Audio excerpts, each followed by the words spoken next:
finished in Search and Destroy. Of course, Mac, one of the legends of Search and Destroy in our region, always consistent. I remember my favourite memory for him is that Chiefs versus Tainted Minds game at the Crown Melbourne Invitational last year. We jumped into the Search and Destroy partway through, and he 1v4 ace TM when he was on Chiefs. That was a pretty lit moment. Yeah, Mac is always pretty good. He's had a lot of moments like that. I mean, yeah, from back in the 5v5, you know, kind of COD, console pro mod kind of version. The OG. Yeah, he's had a lot of moments. Yeah. Back with a long history, but you know, on the other sides of things, you can't deny that there's a lot of solid talent for Search and Destroy on this Empyre lineup. Fate, for example, he has those on and off performances, but when he's on, he is on. Beaston as well. You know, if he's outgunning people the way he is, doesn't really matter that it's Search and Destroy. He's going to be able to outgun you, and that will get you rounds. Yeah, I'm not sure if you saw Jack just you know, piped his team up in the same time, and he did this. That's how many kills he got to Flares. He actually did it to him. So, wow, the BM from Scrism. They're pretty pumped up, I guess. You know, look at them. They're in the hood. Look at it.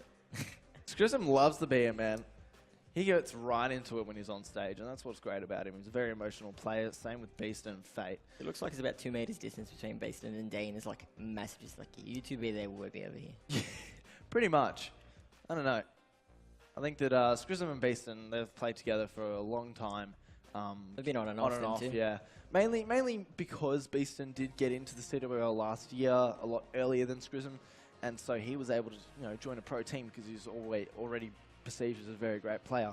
Scrism had to wait until literally the day before CWL Sydney #1. He turned 18. He could jump into the CWL.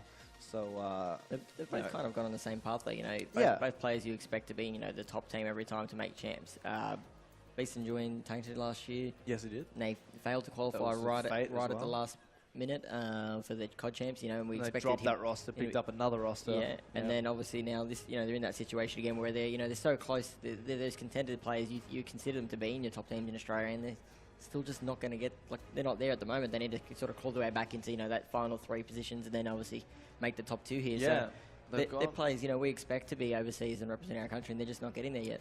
Look, they've got a lot of tough opponents ahead of them, so it's not like it's their fault. They've got very tough opponents coming up in the scene right now. I mean, you look at MF Black, for example. Where the hell was Zeppa last year? He came out of nowhere, and now he's one of the best in the region. You know, you can't really combat that when you are Beaston and Scrism, who have been really good as under-18 players, now going into the pro scene as well. When you see someone like Zeppa come out of nowhere and pretty much instantly become a top-tier player, you have to wonder how you can compete with someone that good. Yeah, everyone's path is obviously very different. You know, some people will get there straight away. Some people will take a long time. Some people will go to the top, go back down, and go back up. So you never know where you're going to go. So every event, you consider, you know, this might be your last chance, or, you know, your last chance to do as good as you can. Then that's how you got to go into it. You got to just do the best you can every time. That's all you can ask for. Well, here we go. It's going to be Dean on your screen right now. He's got a lot of experience under his belt. You know, he was sort of a breakout player last year in the Black Ops 3 season. Yep. I know previous to that, you know, he'd be in some of the top 8 teams, maybe even top 6, but he'd never really do that well. People underrated him a lot. And then he came into his own when Skyfire beat Mindfreak at the qualifiers for the CWL in December 2015. So since then, he's been on pretty much a top team consistently up until now. Chiefs for the majority of last year. And, of course, he was been on Chiefs for the majority of this season as well until they decided, you know, maybe we don't really want a COD team. So they got out of the scene at some point. Scrism was on that team. Taking a little break. Yeah. There's been a lot going around, you know. Say we'll come back. There's been roster changes out of 10 in the Apex scene. There's been a lot of them. It's been tough to keep up with. But here we go. Validate. It's going to be Perko, your dedicated demolitions expert, as we get into this Search and Destroy. And he's going to get initial tags down onto a roaming player of Fate, who's going to now chase behind these players. Look at this flank. It was on, but then he decided it wasn't on all of a sudden, and tried to kill his teammate. So good way from Fate, as the bomb is going to go down at A quite quickly here. And even worse, he gave his position away, so they knew he was flanking. So, you know, obviously look where they planted the bomb. They got the first kill as well, and he might have given away the round there. Well, Gydra is going to get traded out before getting not before getting 2 kills though. So already it's going to be a 2 versus 3. Make that a 1v3. Beaston last alive on the defense here. He's got a lot of work to do. Flares Perko on Maka, no pushover, and he's going to get some solid shots in on Maka. He needs to allow his health to recover, but he got 12 seconds. It's impossible now. 1v2 and defuse, not going to happen, so there we go. I would have suggested maybe run away, though. Get out of there. Don't allow them to start any streaks or anything. I think he's run in there because if the bomb blows up, you know, they're going to get the points from the bomb exploding. Yeah, true. You won't get payloads, I'm pretty sure, but you do get... Yeah, that's right. I'm saying it right. Yeah, you still get points to your score streak. Yeah, you get double the amount of a kill. So, you know, he went in, tried to get the 1v1 kill, didn't get the kill anyway. True. Very, very true. Here we go. It's going to be now Empire's turn to go on the offensive. The strike back. That's a Miles one. Going for the strike back on retaliation. They're going to retaliate here. That's the bad pun, but here we go. Scrism first blooded out of action, but Beeston's going to be able to be in the middle of the map while Dean and Fate return the favor onto Validate and get the man advantage here. Beeston's been able to pick up the bomb. You can see on your mini-map right now, number 7, that's Fate roaming around in the middle of the map. He's going to be able to find one player. That's Maka, and if he gets this kill, he's going to be on for 3 kills in the round. A very good round coming out of Fate. Yeah, very good kill with the E-Rad there as well. I mean, that's not really close quarters combat. It's not the favoured gunfight, I guess, and he managed to pick it up against Perko. He had very good shots there. Laser bullets. You know, laser accuracy. 6 hits. That was pretty good for 6 hits. Yep. It does take a couple of bullets more at that range to find the kill with the E-Rad, but he's done well enough there. So Fate, he's on a 3-kill streak. We'll have to keep our eyes on him. Go into the 3rd round. Perko once again carrying the bomb. It looks like a 4 stack here from Validate towards A. Meanwhile, it was a 4 stack towards B for the defending Empire squad. They've realized that there's no one near there, and they're going to now come and try and retaliate a little bit here. Scrism probably going to be the first man to be engaged. Gydra does trade onto Dean, but Scrism comes through for a 2nd and a 3rd. Scrism, what a round from the man. He's going to be on a 3-kill streak for himself as well. Fate, he's going to get this defuse. That will give him some streaks as well. There we have it. A solid clean-up effort for this Empire squad. 2-1 up in this map. Very, very good round. They're a lot more, I mean, loud and active than the Validate team. I think just naturally, you know, that team is a lot more loud and proud than the other teams. Literally everyone on that team except for Dean is a very, very emotional player. And Dean does get loud when it suits the moment. Yeah, so I think it's really benefiting now. You heard Scrism as soon as he got that 3rd kill, he screamed and he's been pretty loud. That's the kind of Scrism that's, you know, going to be the one that has a chance at COD champs. If he doesn't show up like that in these later series games, if they make it further, he's not going to be going. Dean taken down early on here, but the trade will come through from Beeston. Beeston traded out himself, and Scrism's gone down to Maka 2, leaving Fate in a 1v3, keeping his score streaks hopes alive with an E-Rad. It's going to be all but impossible here. He's going to rotate around. He's got time to work with. That's the only advantage. Doesn't have to worry about defusing a bomb. He has to worry about planting it, but if he can find the 3 kills first, he'll be in a good position. He's going to make his way down to the bomb site potentially. Does spot a player over near the bomb, so they've spotted him as well. This looks like the sort of situation you might want to just hide, stay alive, keep your streak alive. Don't allow them to find the kill on you. Know he's coming from behind. Get a tag in. He needs to get out of there though before they collapse on him and find the kill all too easy. Once again, going for those medium range engagements. They're tough fights to win here. They're not giving him any leeway either. You know, he's been tagged. They could probably take the fight, but they don't want to risk it. They don't want to feed him any kills, and they're playing it very well, you know. Yeah, they know he's on a streak. Most people will probably collapse, you know, let's shut him down, but they don't want to risk him getting that 1 kill and, you know, being that much closer. Exactly. He's on a 5-kill streak right now, so he's going to want to stay alive. 5 seconds remaining. Should do just that. Smart heads-up play from Fate.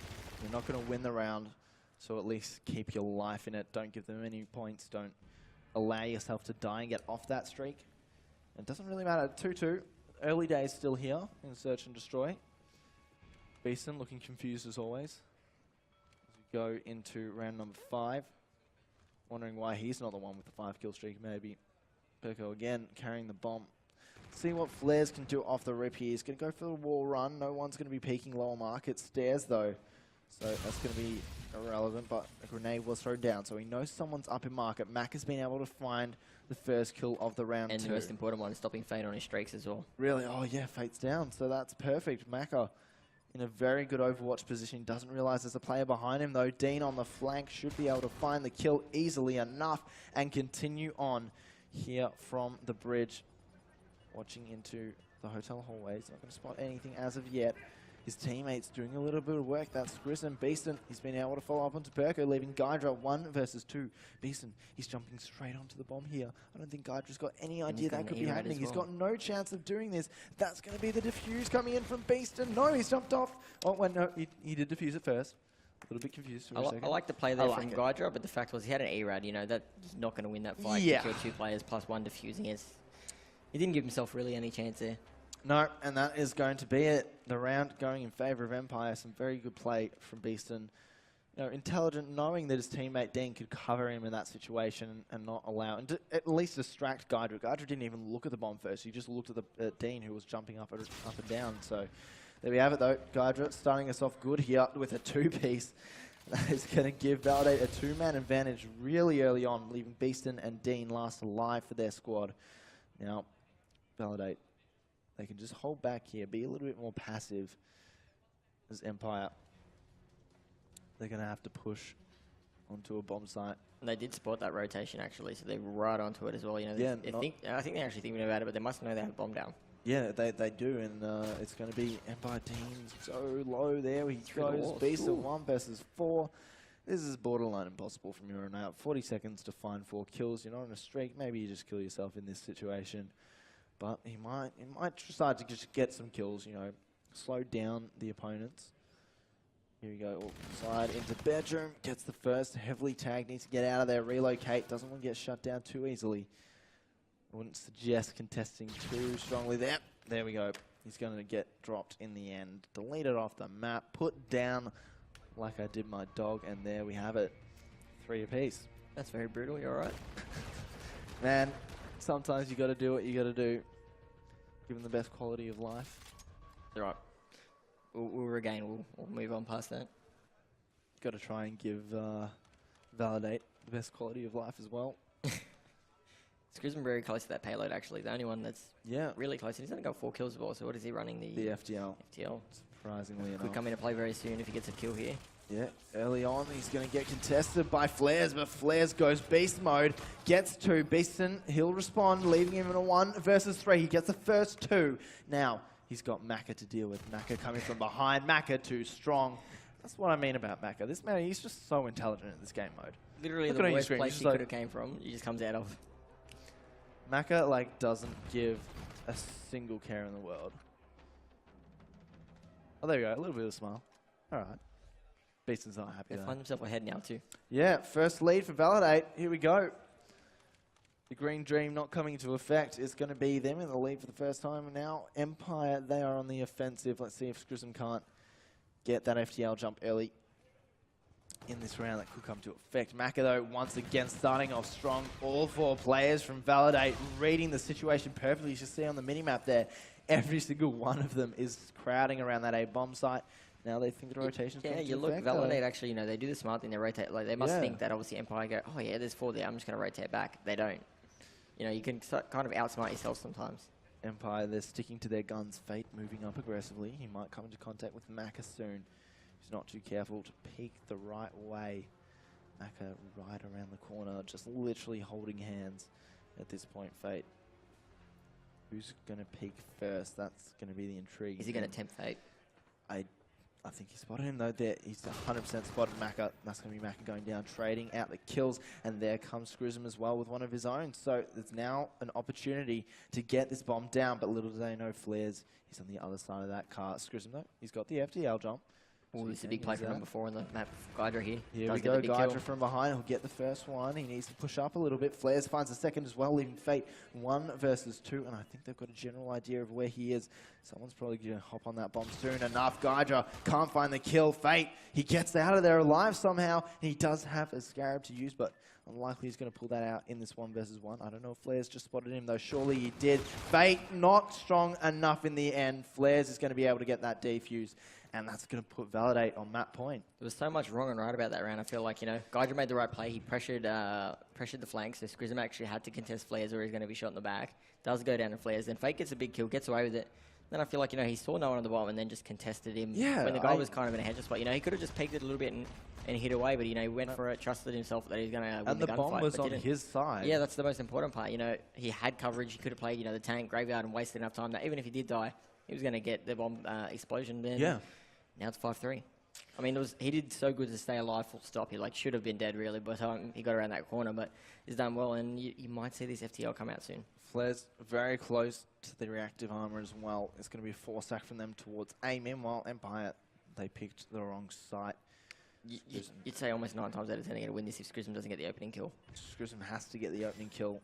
And he's got the right payload to, to sort of secure that kill as well. Should be able to, just sneaking around the corner. It's going to be one play. He used the FTL shaky shots there. He's not going to find a single thing. Scrism, he chokes under the pressure, but they're going to leave Gydra last alive. Fate and Dean doing all of the work here. Gydra, he's been spotted out. He's been tagged up as well. 20 seconds remaining. You got to get out of there, and it's going to be Fate and Dean hunting him down. Fate will find the kill, and they stay alive for 1 round longer. Well, that was so big as well, because Gydra had the active camo. If he gets that kill there, it's over. He's going to use that camo. He's going to win the round. Does get stopped there. 5-4. Payload was burnt by Empyre though, so that. Yeah, Scrism. I mean, it was kind of unlucky. There was one above him, one next to him, and he missed the one that kind of backed off outside of the broken wall. So he got unlucky, and at the same time, it's going to be an expensive burn because it didn't really achieve anything. They didn't get he didn't get any kills with it or anything, but they did get the round still. So you got to be happy with that. You got to make the play. 100% burn, more like 70% burn, because you still could have done something with that one. Second degree only. Yeah, second degree burns indeed. Flares though, he's playing very well in the Search and Destroy. Already got that reactive armor. Fate, Centurion in hand. Not sure how effective that will be, but a very aggressive start to this round. We'll see Dean going down early. Beeston as well. Scrism finally answers back with one Gydra. Staying alive, Maka team kills Perko, and that gives Empyre a chance to stay in this one, but Scrism in the middle of a rock and a hard place, leaving Fate last alive. 1 versus 2. Can he do it here against 2 players from Validate? Oh, that shot! So crisp and clean onto the head of Maka, leaving Gydra against Fate. The 2 payload players, but Gydra, he's got the better payload here. It's the active camo. He's got to be so careful. Fate, he has to make this round 11 if they want a chance of winning the second map, Empyre. This is so tense. Gydra, he could pop camo at any moment and outsmart Fate, outsneak Fate. And there's nothing Fate could do about it. Or he can just outgun him and take the victory 6-4. There you have it. Validate picking up map number 2 and making it a 1-all series. Yeah, you feel like Gydra was in the driver position the whole time there, just based on the fact that, at any moment if he did get spotted and get shot out, he's just going to pop that camo and chase. He's going to probably get the kill. Guarantees it around pretty much of that.